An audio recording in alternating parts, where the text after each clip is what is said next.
الحمد للہ وحدہ والصلاة والسلام علی من لا نبی بعد اما بعد فإن أصدق الكلام كلام الله وخير الهدى هدى محمد صلی اللہ علیہ وسلم قال الله سبحانه وتعالى في القرآن المجيد والفرقان الحميد بعد اعوذ باللہ من الشیطان الرجیم بسم اللہ الرحمن الرحیم ومن احسن قولا ممن دعا الی اللہ وعمل صالحا وقال اننی من المسلمین۔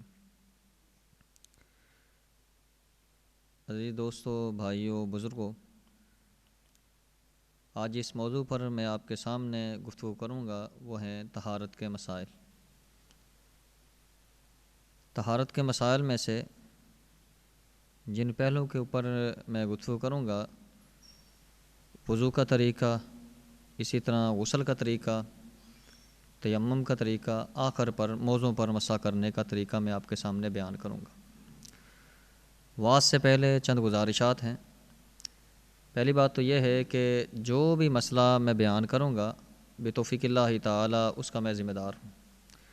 دوسری بات یہ ہے، جو میں بیان کروں گا اس موضوع پر میں نے یہ کارڈ لکھا ہے، میرا شاگرد آپ کو آخر میں یہ تقسیم کر دیں گے۔ تیسری بات یہ ہے، کسی بھائی کا کوئی سوال ہو طہارت کے بارے میں، آپ آخر میں مجھ سے طہارت کے بارے میں سوال کر سکتے ہیں۔ عزیز بھائیو، جو اللہ رب العزت نے نبی علیہ الصلوۃ والسلام پر دین نازل فرمایا، آپ علیہ الصلوۃ والسلام نے اس دین کو امت تک 3 طریقوں سے پہنچایا۔ کتنے طریقوں سے؟ 3 طریقوں سے۔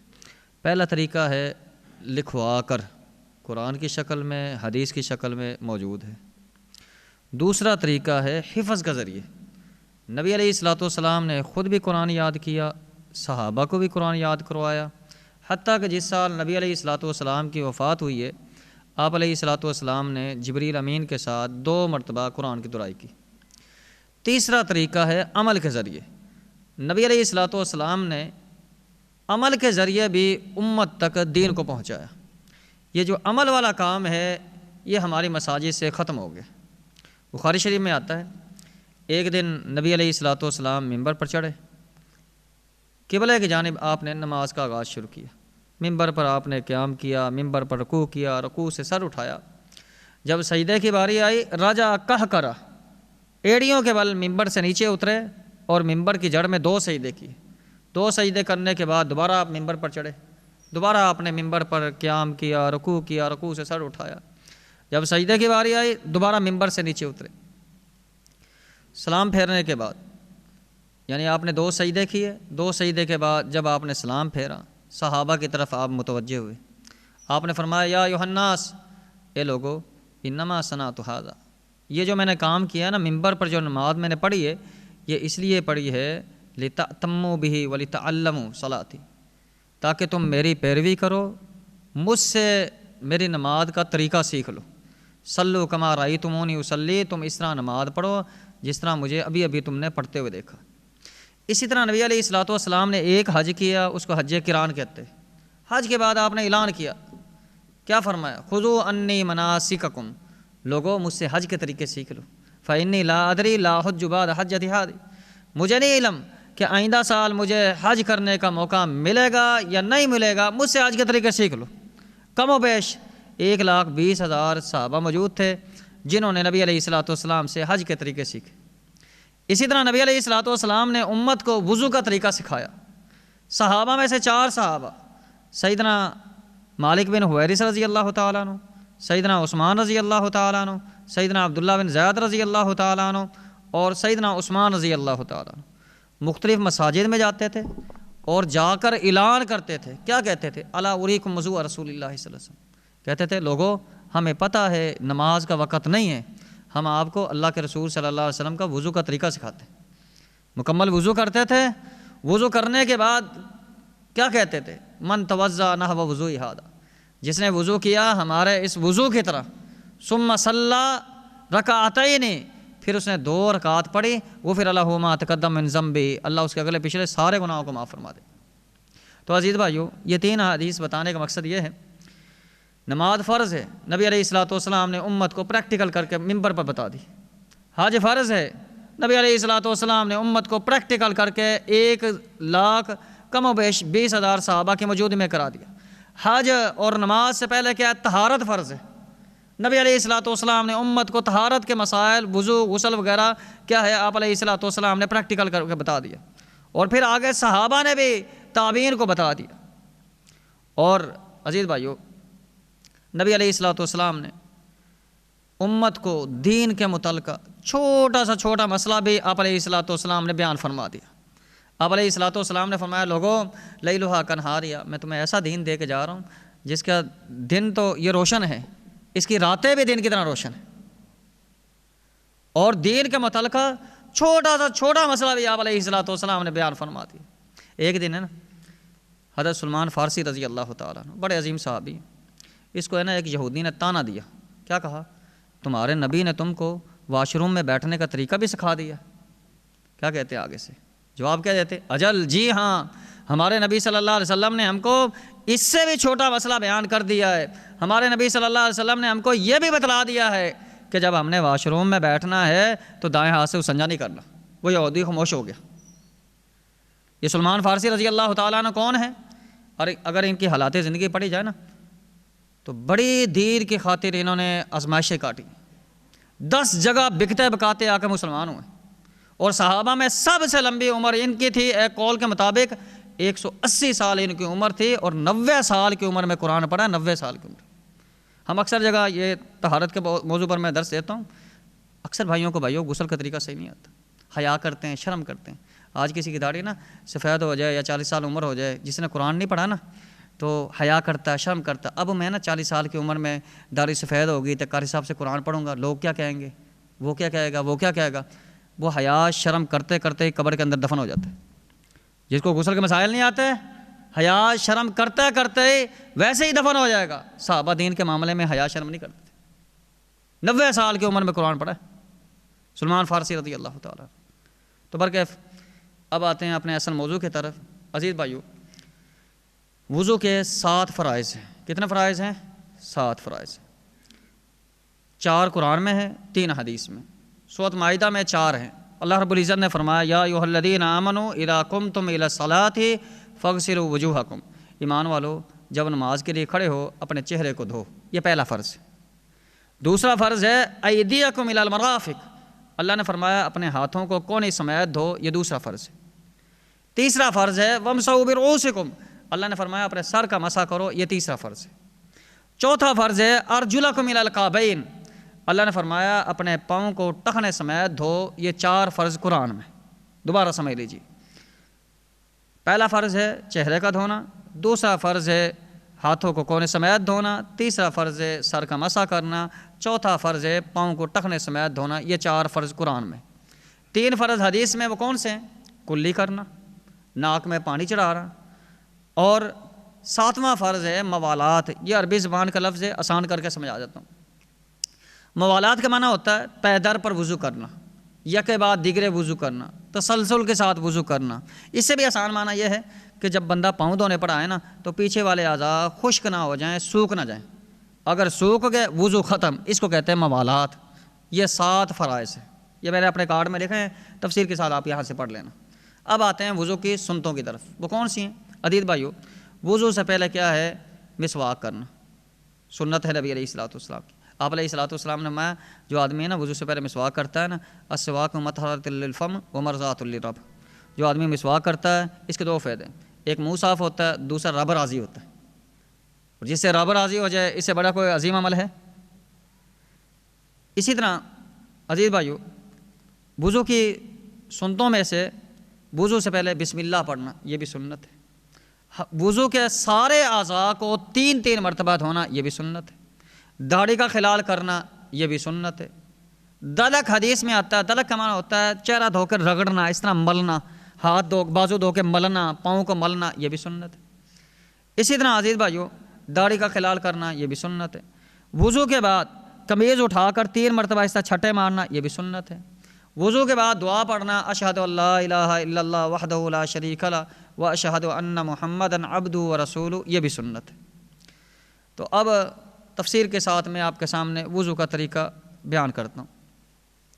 نبی علیہ الصلوۃ والسلام وضو کرنے سے پہلے عزیز بھائیو مسواک کرتے تھے، اس کے بعد بسم اللہ پڑھنی، صرف بسم اللہ، مکمل بسم اللہ الرحمن الرحیم پڑھنا کسی حدیث سے ثابت نہیں، صرف بسم اللہ پڑھنی۔ اس کے بعد دایاں ہاتھ دھویا، پھر بایاں ہاتھ دھویا۔ دونوں ہاتھوں کو دھونے کے بعد حدیث کے الفاظ خلل بین اصابع، اس طرح نہ خلال کرنا ہے، یہ خلال کرنا بھی نبی علیہ الصلوۃ والسلام کا سنت عمل ہے۔ اب یہاں ایک مسئلہ سمجھ لیجئے، وضو کے سارے اعضاء ایک ایک مرتبہ دھونا فرض ہیں، 2 مرتبہ 3 مرتبہ دھونا یہ سنت مستحب افضل ہے، 4 مرتبہ دھونا خلاف شرع ہے۔ امام بخاری رحمہ اللہ نے صحیح بخاری کے اندر اس کے باب قائم کیے ہیں، باب الوضوء مرتن، باب الوضوء مرتن، مرتین، باب الوضوء ثلاثا۔ تو پانی کم ہے، بخار ہے، پانی زیادہ ٹھنڈا ہے، ٹھیک ہے، ایک ایک مرتبہ بندہ آزاد ہو لے، بشرطے کہ ساری جگہ پانی پہنچ جائے، وضو ہو جائے گا۔ دونوں ہاتھ دھوئے، اس کے بعد خلال کیا، خلال کرنے کے بعد بھائیو اب کیا کرنا ہے، کلی کرنی ہے اور ناک میں پانی چڑھانا ہے، یہ دونوں ہی فرض ہیں۔ اس کے 2 طریقے ہیں، دونوں ہی ثابت ہیں۔ ایک طریقہ یہ ہے، ایک مرتبہ پانی لیا، آدھا منہ میں ڈال دیا، آدھا ناک میں چڑھا لیا، یہ بھی ثابت ہے۔ دوسرا طریقہ یہ ہے، ایک مرتبہ پانی لیا، کلی کی، پھر دوبارہ پانی لیا، ناک میں پانی چڑھایا، یہ بھی ثابت ہے۔ اب مسئلہ یہ اس میں افضل کون سا ہے؟ افضل طریقہ یہ ہے، ایک مرتبہ پانی لیں، آدھا منہ میں ڈال دیں، آدھا ناک میں چڑھا لیں، یہ افضل ہے۔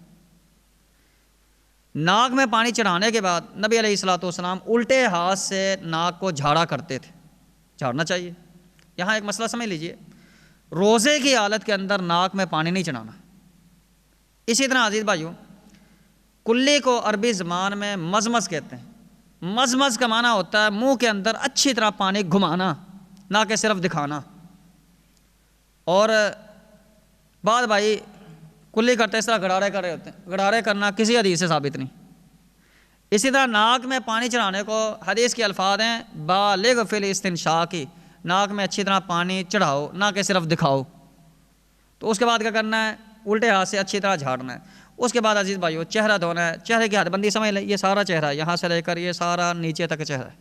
بعد بھائی صرف چھٹا ہی مارتے ہیں، بھائی وہ چھٹا نہیں مارنا، جب چہرہ دھونا ہے نا اچھی طرح پانی لینا ہے، اور اس طرح آنکھوں کو بھی صحیح طرح ملنا ہے، یہ کانوں کے سائڈ میں بھی نیچے تک پانی پہنچ جائے۔ دوسری مرتبہ پانی لیا، اچھی طرح اس کو ملا اور اس طرح نیچے تک پانی پہنچ جائے۔ اسی طرح تیسری مرتبہ بھی اس طرح کرنا۔ چہرہ دھونے کے بعد پھر کیا ہے، خلال کرنا ہے داڑھی کا، یہ سنت ہے۔ جن بھائیوں کو اللہ رب العزت نے داڑھی کی نعمت سے نوازا ہے، اللہ ان کو استقامت دے اور اللہ ان کا عمل یہ اپنی بارگاہ کے اندر قبول و منظور فرمائے۔ جن کی داڑیاں نہیں ہیں اللہ ان کو توفیق دے کہ وہ داڑیاں رکھے۔ تو بھائیو داڑھی کے خلال کے بارے میں بھی بعض بھائی غلطی کرتے ہیں، بعض بھائی ٹوٹی کے نیچے داڑھی دے دیتے ہیں، بھائیو ٹوٹی کے نیچے نہیں دینا۔ بعض بھائی 3 مرتبہ چھٹے مارتے ہیں، 3 مرتبہ یہ چھٹا نہیں مارنا۔ داڑھی کا خلال کا سنت طریقہ یہ ہے، ایک مرتبہ پانی لیں دائیں ہاتھ سے، داڑھی کے نیچے اس طرح رکھ دیں، پھر اس طرح اچھی طرح اس کو اس طرح مل لیں، داڑھی کو اوپر سے نیچے سے اس طرح مل لیں۔ یہ نبی علیہ الصلوۃ والسلام کا سنت طریقہ، صرف ایک مرتبہ پانی دائیں ہاتھ سے نیچے رکھنا۔ اس کے بعد عزیز بھائیو کیا کرنا ہے، ہم نے ہاتھ دھونا ہے، ہاتھ کونی سمیت۔ اس کے 2 طریقے جو آپ مناسب، یا تو ٹوٹی کے نیچے اگر دیا ہے تو پھر مل لیں اچھی طرح نا، کونی سمیت دھو لیں، اچھی طرح ملنا چاہیے، یا تو پھر کیا علیحدہ علیحدہ پانی، ایک مرتبہ لیا بہا دیا سارا مل لیا، دوسری مرتبہ لیا اچھی طرح مل لیا، تیسری مرتبہ لیا مل لیا۔ یہ ملنا بھی ہے نا، رگڑنا، یہ بھی سنت ہے نبی علیہ الصلوۃ والسلام کی۔ اب یہاں ایک چیز سمجھ لیجیے عزیز بھائیو، صحابہ کرام بڑے ذوق شوق کے ساتھ وضو کرتے تھے۔ میں نے کتب حدیث کے اندر پڑھا ہے، سیدنا ابو ہریرہ رضی اللہ تعالیٰ عنہ، سیدنا ابو عبیدہ بن جرہ رضی اللہ تعالیٰ بغلوں تک ہاتھ دھوتے تھے۔ کسی نے پوچھا، بازو دھوتے تھے، کسی نے پوچھا کیا وجہ ہے آپ یہاں تک دھوتے ہیں؟ کہا نبی علیہ الصلوۃ والسلام نے فرمایا کہ کل قیامت والے دن میری امت کے اعضاء چمک رہے ہوں گے، ہم چاہتے ہیں ہمارے وضو کے اعضاء یہاں تک چمکیں۔ ایک حدیث میں آیا حیث یبلغ المومن، کل قیامت والے دن جہاں تک مومن آدمی کے وضو کا پانی پہنچے گا وہاں تک اللہ رب العزت اس آدمی کو کیا ہے، زیور پہنائیں گے۔ صحابہ چاہتے تھے ہمارا زیور یہاں تک پہنچے۔ دایاں ہاتھ دھویا کونی سمیت، پھر بایاں ہاتھ دھونا ہے کونی سمیت، پھر اس کو ملنا ہے، رگڑنا ہے۔ اس کے بعد عزیز بھائی وہ سر کا مسح ہے۔ سر کا مسح سمجھ لیجئے اکثر بھائی غلطی کرتے ہیں، یہ بھی فرض ہے گا۔ یہ دیکھ لیجئے، ایک مرتبہ صرف پانی کے اندر ہاتھ ڈبونا ہے، صرف ایک مرتبہ، آگے سے شروع کرنا ہے۔ حدیث کے الفاظ ہے بدأ بمقدم راسی، آگے سے شروع کرنا ہے، پیچھے تک لے جانا ہے، گردن تک، گدی تک، تو پھر دوبارہ وہاں سے ویسے ہی لے کے آنا ہے جہاں سے شروع کیا تھا۔ یہ جو 2 انگلیاں ہیں علیحدہ پانی نہیں لینا، اردو میں اس کو کہتے ہیں شہادت کی، عربی میں اس کو سبابہ کہتے ہیں۔ اس کو اس طرح کانوں میں ڈال کے اچھی طرح نا اس طرح گھمانا ہے، اس طرح اچھی طرح. پھر یہ جو انگوٹھا ہے اس کو کانوں کی بیک سائڈ اس طرح گھما دیں. گردن کا مسح کرنا کسی حدیث سے ثابت نہیں. دوبارہ سمجھ لیجیے. بعض بھائی کہتے ہیں جب سر کا مسح کرنا نا ہاتھوں کو ایسے بنا لو ایسے بنا لو، یہ کیفیت ہاتھوں کے بنانا کسی حدیث سے ثابت نہیں. بس پانی کے اندر ہاتھ ڈبائیں، آگے سے شروع کریں پیچھے تک لے جائیں، پیچھے سے دوبارہ ہی ویسے لے کے آئیں جہاں سے شروع کیا تھا. ان دو انگلیوں کو اچھی طرح کانوں میں گھما دیں اور سائڈوں میں بھی انگوٹھا بیک سائڈ پہ اس طرح گھما دیں، سر کا مسح ہو جائے گا. یہ اللہ کے رسول صلی اللہ علیہ وسلم کا سنت طریقہ ہے اس طرح کرنا، یہ کسی حدیث سے ثابت نہیں. اس کے بعد بھائیو پاؤں دھونا ہے. پاؤں دھونا یہ بھی فرض ہے. یہاں بھی اکثر بھائی کیا غلطی کرتے ہیں، پہلے تسلی کے ساتھ وہ سیٹوں پر بیٹھ کر وضو کر رہے ہوتے ہیں، جب پاؤں دھونے کی باری ہوتی ہے کھڑے ہو کے ٹوٹی کے نیچے اس طرح پیر دے دیتے ہیں. بھائیو یہ فرض ہے، یہاں شریعت کی بڑی سخت وعید ہے. آپ علیہ الصلوۃ والسلام نے فرمایا وَيْلٌ لِّلْأَعْقَابِ مِنَ النَّارِ، ہلاکت ہے، آگ ہے، تباہی ہے ایسی ایڑیوں کے لیے جو دوران وضو سوکھی رہتی. جب پاؤں دھوئیں اچھی طرح اوپر سے نیچے سے ملیں دونوں پاؤں کو اچھی طرح ٹخنوں سمیت دھونا ہے. دونوں پاؤں دھو لیے. اس کے بعد کیا ہے، سنن ابن ماجہ میں آتا ہے نبی علیہ الصلوۃ والسلام اس انگلی سے نا خلال کرتے تھے، اس طرح اچھی طرح خلال کرنا ہے. ان پنجوں سے منع نہیں ہے کسی حدیث میں، ان سے بھی آپ کر سکتے ہیں. دائیں ہاتھ گیلا کر کے انگلیاں دائیں پاؤں میں اچھی طرح گھما دیں، بائیں کے بائیں میں گھما دیں. یہ انگلیاں کا خلال کرنا ہے پاؤں کی اور ہاتھوں کی، نبی علیہ الصلوۃ والسلام کا سنت عمل. یہ ہے میرے بھائیو وضو کا طریقہ. اب چند مسائل سمجھ لیں، پھر آپ کو میں نا غسل کے بارے میں طریقے کے بارے میں چند باتیں بتاؤں گا. عزیز بھائیو، دوران وضو کوئی بھی دعا پڑھنا یہ اللہ کے رسول صلی اللہ علیہ وسلم سے ثابت نہیں. اسی طرح وضو کے بعد بھائی کیا کرتے ہیں، اس طرح آسمان کی طرف انگلی اٹھاتے ہیں اور دعا کرتے ہیں، اور چہرہ بھی انہوں نے اوپر کیا ہوتا ہے. تو بھائیو اس طرح آسمان کی طرف انگلی اٹھانا اور اس طرح دیکھنا یہ کسی حدیث سے ثابت نہیں. دعا ثابت ہے. آپ علیہ الصلوۃ والسلام نے فرمایا جو آدمی نا وضو کے بعد دعا پڑھتا ہے نا اشہد ان لا الہ الا اللہ وحدہ لا شریک لہ واشہد ان محمدا عبدہ ورسولہ، آپ علیہ الصلوۃ والسلام نے فرمایا کل قیامت والے دن ایسے آدمی کو نا جنت کے 8 دروازوں سے بلایا جائے گا، جس سے مرضی چاہے وہ داخل ہو جائے. سنن نسائی کے اندر ایک حدیث ہے، آپ علیہ الصلوۃ والسلام نے فرمایا جب بندہ ہاتھ دھوتا ہے نا ہاتھوں کے گناہ جھڑ جاتے ہیں، حتیٰ کہ ناخن کے اندر سے بھی نکل گناہ جھڑ جاتے ہیں. جب چہرہ دھوتا ہے چہرے میں آنکھیں بھی آ جاتی، جو غلط دیکھا ہے گناہ جھڑ گئے، کلی کی جو غلط بولا ہے گناہ جھڑ گئے، سر کا مسح کیا کانوں کا جو غلط سنا ہے گناہ جھڑ گئے. اب یہاں ایک چیز سمجھ لیجیے، جب آدمی کے نا جو وضو کر رہا ہے آدمی، اس کے دماغ کے اندر وضو کے فضائل والی بھی یعنی ثواب والی بھی حدیثیں فٹ ہوئیں گی اور آداب والی بھی حدیثیں فٹ ہوئیں گی. مثال کے طور پر آدمی کو پتہ ہوئے کہ وضو اچھا کروں گا گناہ جھڑیں گے، وضو اچھا کروں گا کیا ہوئے گا، جنت کے 8 دروازے سے بلایا جائے گا. وضو اگر میں نے اچھا کیا تو آداب چمکیں گی قیامت والے دن. وضو اچھا اگر میں نے کیا تو زیور پہنایا جائے گا. اسی طرح جلدی اگر میں نے وضو کیا نا تو آگے شریعت کی آگ ہے وہ حصہ آگ میں جلے گا، تو بندہ کیا ہے تسلی کے ساتھ وضو کرے گا. اور بعد میں نے تابعین وغیرہ کے بارے میں پڑھا ہے، جب وضو کرتے تھے لال سرخ ہو جاتے تھے، کانپ رہے ہوتے تھے. کسی نے پوچھا کیا وجہ آپ وضو کرتے ہیں تو اس طرح آپ کی کیفیت ہو جاتی؟ وہ کیا کہتے تھے، سونے سے پانی سے لکھنے والا جملہ ہے. کیا کہتے تھے؟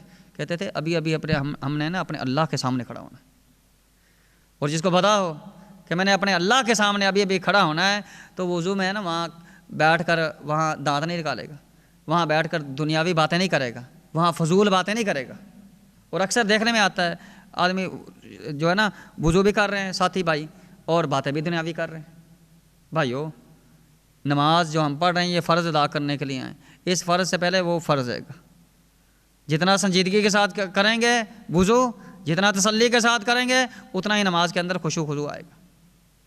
اسی طرح ایک مسئلہ اور سمجھ لیجیے عزیز بھائیو، ایک آدمی ہے اس نے نا وضو کیا، وضو کرنے کے بعد نماز شروع کی، چاہے امام ہے چاہے مقتدی ہے، ہوا خارج ہو جاتی ہے وضو ٹوٹ جاتا ہے. امام ہے تو پیچھے چلے جائے، پیچھے والے کو آگے کر دے. اسی طرح مقتدی ہے حیا شرم نہ کرے، صفوں کو چیرتا ہوا پیچھے چلے جائے. جو اس نے امام کے ساتھ نماز پڑھی تھی ساری نماز ختم، وضو کر کے آئے صف میں شامل ہوا، جو اس نے امام کے پیچھے اب پڑھ لی نا 1 رکعت ہوگی 2 ہوگی وہی اس کی شمار ہوئیں گی. اسی طرح اگر اکیلا آدمی نماز پڑھ رہا ہے چاہے آخری تشہد میں پہنچ گیا ہوا خارج ہوگی ساری نماز ختم، چاہے آخری تشہد میں پہنچ گیا سلام نہیں پھیرا ساری نماز ختم. اسی طرح ایک آدمی مریض ہے بیمار ہے بار بار اس کی ہوا خارج ہوتی ہے، ٹھیک ہے اس نے وضو کیا، وضو کرنے کے بعد اب چاہے 20 مرتبہ اس کی ہوا خارج ہو رہی ہے تو ایسا آدمی مستر ہے. ایسا آدمی علماء اکرام نے لکھا ہے کہ مستحاضہ عورت کے حکم میں جس کو خون آتا رہتا ہے تو یہ اس کی نماز ہو جائے گی. اسی طرح عزیز بھائیوں نبی علیہ الصلوۃ والسلام وضو کرنے کے بعد قمیض اٹھا کر اس طرح 3 مرتبہ چھٹے مارتے تھے، مارنے چاہیے۔ یہ ہے اختصار کے ساتھ وضو کا طریقہ۔ اب میں آپ کو بتاتا ہوں عزیز بھائیوں غسل کا طریقہ۔ غسل کے طریقے سے پہلے یہ سمجھ لیجئے، بعض غسل ہیں فرضی، بعض غسل ہیں نفلی۔ فرضی غسل کون سے ہیں؟ میاں بیوی کے ساتھ جماع کیا، یہ جو غسل واجب ہوتا ہے جماع کے بعد، ہم بستری کرنے کے بعد، اس کو کہتے ہیں غسل جنابت، یہ بھی فرضی غسل ہے۔ حائضہ عورت جب حیض سے فارغ ہوتی ہے یہ جو غسل کرتی ہے یہ بھی فرضی غسل ہے۔ اسی طرح نفاس والی عورت جو بچہ جنتی ہے، اس کو خون آتا ہے 40 دن 30 دن، بعد نے لکھا ہے 60 دن بھی، جب یہ خون بند ہوئے گا یہ جو غسل کرے گی یہ بھی فرضی غسل ہے۔ غیر مسلم اسلام میں داخل ہوا، یہ جو غسل کرے گا یہ بھی فرضی غسل ہے۔ اسی طرح بچہ بالغ ہوا یا جوان ہے، سویا ہے، خواب دیکھا ہے، شیطان آ گیا، مادہ خارج ہو گیا، یہ جو غسل واجب ہوا ہے اس کو کہتے ہیں غسل محتلم، یہ بھی فرضی غسل ہے، یہ ہے فرضی غسل۔ اب بتاتا ہوں عزیز بھائیو نفلی غسل وہ کون سے ہیں؟ جمعہ کے دن راجح قول کے مطابق، بعض اہل علم کہتے ہیں واجب ہے، زیادہ تر جمہور محدثین یہ کہتے ہیں جو ہے نا یہ غسل نفلی غسل ہے۔ دونوں عیدوں پر غسل کرنا نفلی غسل ہے، عرفات کے میدان میں غسل کرنا نفلی غسل ہے، اسی طرح احرام باندھنے سے پہلے غسل کرنا نفلی غسل ہے، دونوں عیدوں پر غسل کرنا نفلی غسل ہے، مکہ میں داخل ہوتے وقت غسل کرنا نفلی غسل ہے، یہ ہے نفلی غسل۔ اب غسل کے طریقے سے پہلے 2 مسئلے سمجھ لیجیے۔ پہلا مسئلہ یہ ہے کہ فرضی غسل سے پہلے نیت کرنا یہ ضروری ہے۔ نیت، اب ایک سوال ہے نیت کرنی کس طرح ہے؟ میری ایک کتاب ہے نماز کے اختلافی مسائل پر، اس میں پہلا موضوع نیت کا ہے۔ صرف حج اور عمرے میں زبانی کلامی نیت ہے، لبیک اللہم عمرتی لبیک اللہم حجتی۔ حج اور عمرے کے علاوہ دین کے جتنے بھی پہلو ہیں، نیت ہے دل کا ارادے کا نام۔ دل میں ہی بندہ نیت کر لے گا اور دل میں ہی بندہ یہ سوچ لے گا یہ میں جو غسل کرنے لگا ہوں یہ غسل جنابت کا ہے، یہ غسل حیض کا یا نفاس کا، یہ غسل کیا ہے محتلم کا، یہ نیت ہے بس۔ اسی طرح ایک اور مسئلہ سمجھ لیجئے، بعض بھائیوں کا یہ دماغ بنا ہوا ہے، دماغ کے اندر غلط فہمیاں ہیں، وہ کیا ہیں؟ جن کپڑوں کے اندر غسل واجب ہوتا ہے نا، بعض بھائی کہتے ہیں اس کے اندر نماز نہیں پڑھنی چاہیے، یہ کپڑے پلیت ہو گئے ہیں، یہ غلط فہمی ہے۔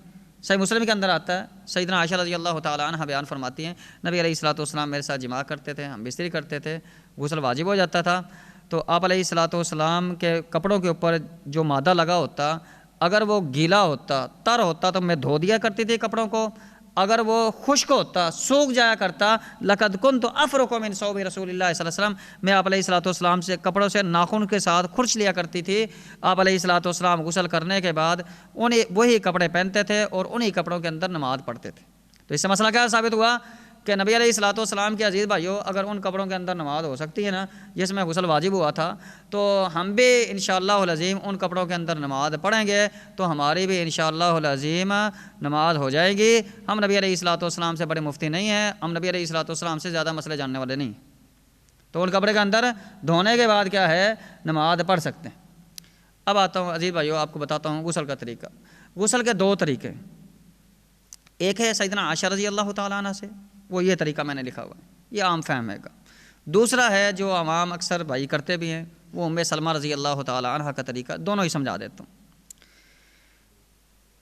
دل کے اندر نیت کی بندے نے بسم اللہ پڑھی، حمام میں داخل ہونے سے پہلے دل میں ہی پڑھ لے بسم اللہ، حمام میں غسل خانے میں داخل ہوا، کپڑے اتارے، کپڑے اتارنے کے بعد جہاں غلاظت مادہ لگا ہے وہ جگہ صاف کر لے، دھو لے، اس کے بعد استنجا کرے، استنجا کرنے کے بعد کیا ہے مٹی کے ساتھ یا صابن کے ساتھ ہاتھ دھوئے، پھر جس طرح وضو کیا جاتا ہے ویسے ہی آخر تک مکمل وضو کرے، جس طرح وضو ہوتا ہے سارا آخر تک وضو کرے گا۔ وضو کرنے کے بعد کیا ہے 1 مرتبہ پانی کے اندر ہاتھ ڈبوئے، اس طرح ہے نا، اس طرح خلال کر لے، سارے سر کا نا اس طرح خلال کر لے، پھر 3 مرتبہ پانی لے، 1 مرتبہ پانی لیا سر پر اس طرح بہا دیا، دوسری مرتبہ لیا پھر اس بار سر پر بہا دیا، تیسری مرتبہ لیا پھر ہے نا اس طرح سر پر بہا دیا، پھر اچھی طرح ہے نا سر کو ملے اور جڑوں تک پانی پہنچ جائے سارے سر پر۔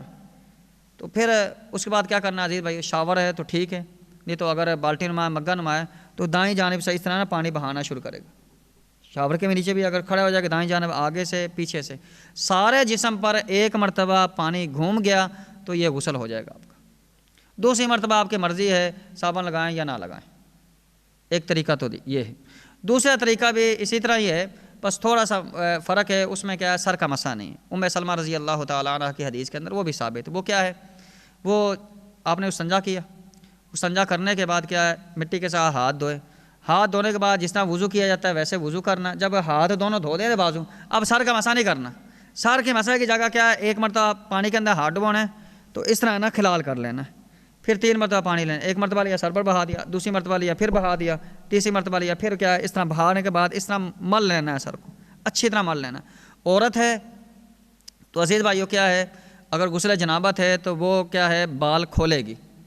اگر غسل حیض ہے یا نفاس ہے، بعض اہل علم کہتے ہیں ان کے لیے بال کھولنا ضروری ہے، اور بعض اہل علم کہتے ہیں کہ بال نہ بھی کھولے تو اس کا غسل ہو جائے گا، وہ سر کا اس طرح نا وہ پانی وغیرہ بہا دے۔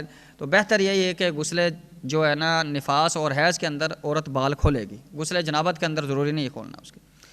تو اس طرح نا سر کا خلال کیا ایک مرتبہ، تو بازو اس میں سر کا مسا نہیں ہے، جو دوسرا طریقہ ہے ام سلمہ رضی اللہ تعالیٰ عنہ دونوں بازو دھوئے، دونوں بازو دھونے کے بعد ایک مرتبہ پانی کے اندر ہاتھ ڈبوئے، اس طرح نا گیلا اس طرح کر لیا، پھر 3 مرتبہ پانی لیں گے، ایک مرتبہ لیا بہا لیا، دوسری مرتبہ لیا پھر بہا لیا، تیسری مرتبہ لیا بہا لیا، پھر اس طرح کریں گے، اچھی طرح ملنا ہے۔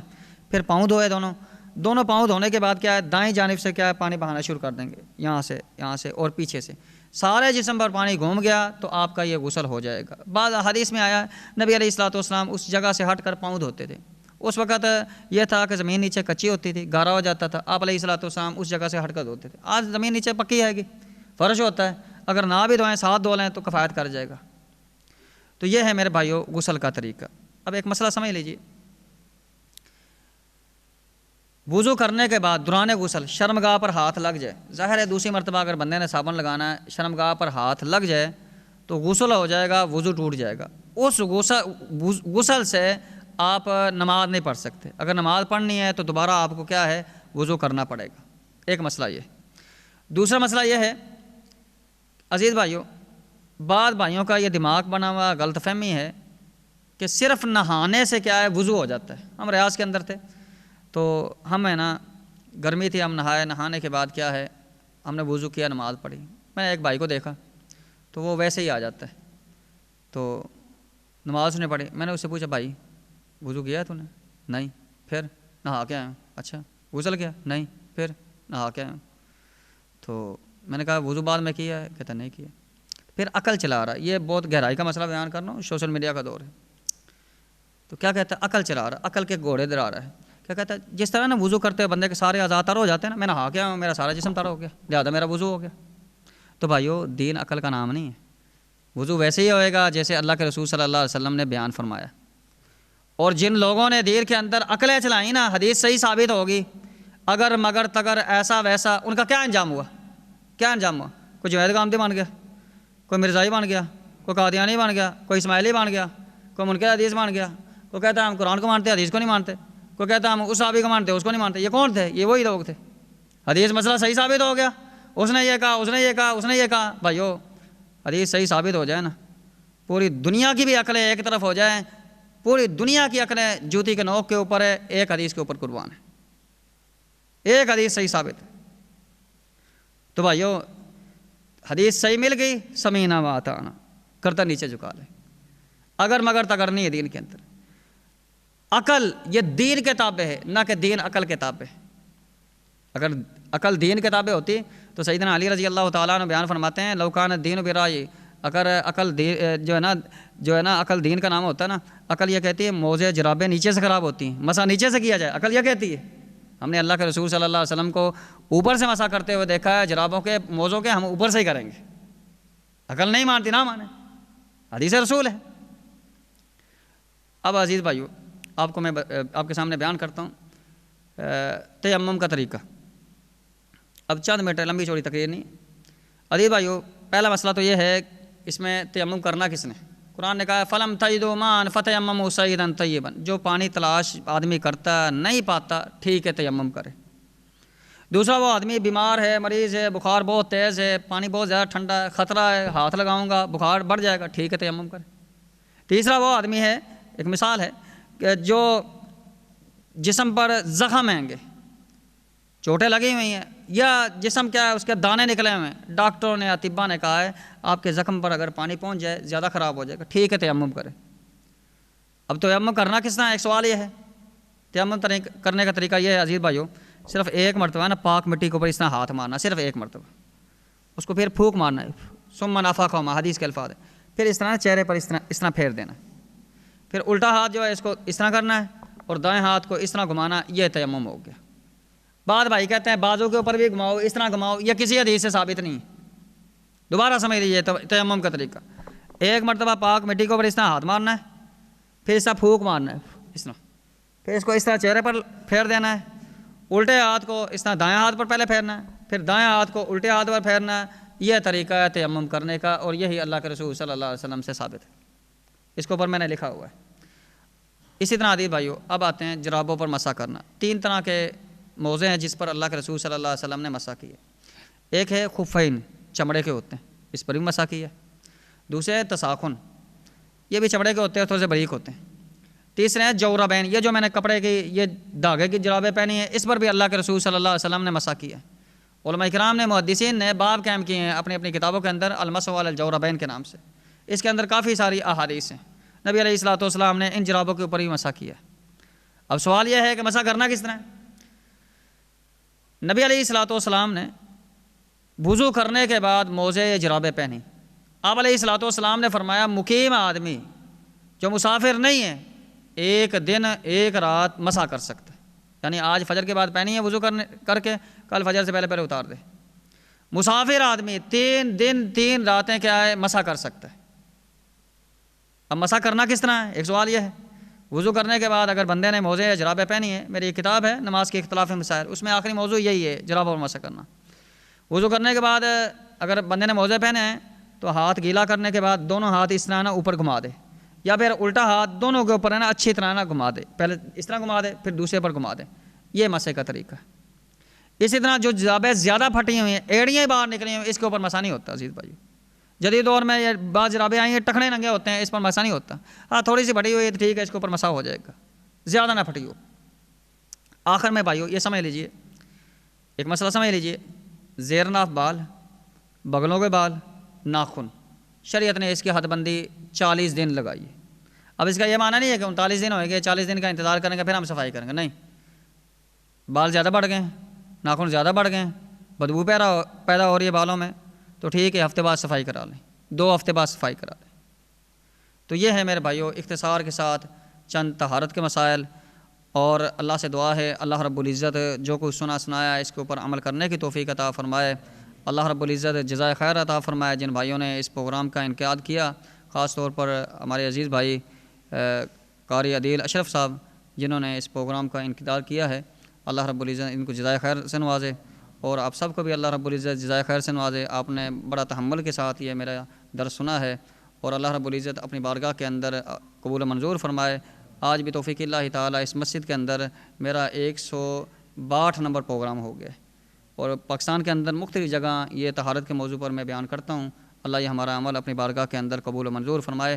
اللہم اغفر لنا ولمشائخنا ولکل من اعاننا فی طلب العلم ولابویہ ولابوین والمسلمین جمیعا، ربی اعنا ولا تعن علینا وانصرنا ولا تنصر علینا واہدنا ویسر الہدی لنا وانصرنا علی من بغى علینا، ربی جعلنا لک شکارا لک ذکارا لک رہابا لک مخبتا منیبا الیک، ربی تقبل توبتنا واغسل حوبتنا وسدد لساننا واسلل سخیمۃ صدورنا، اللہم ارزقنا الاخلاص فی القول والعمل، والسلام علیکم ورحمۃ اللہ وبرکاتہ۔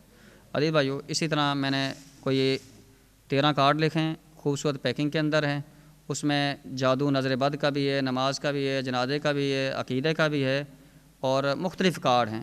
زکوٰۃ کا، رمضان کا کوئی بھائی لینا چاہے تو وہاں سے نا وہ بھائی نا لے سکتا ہے۔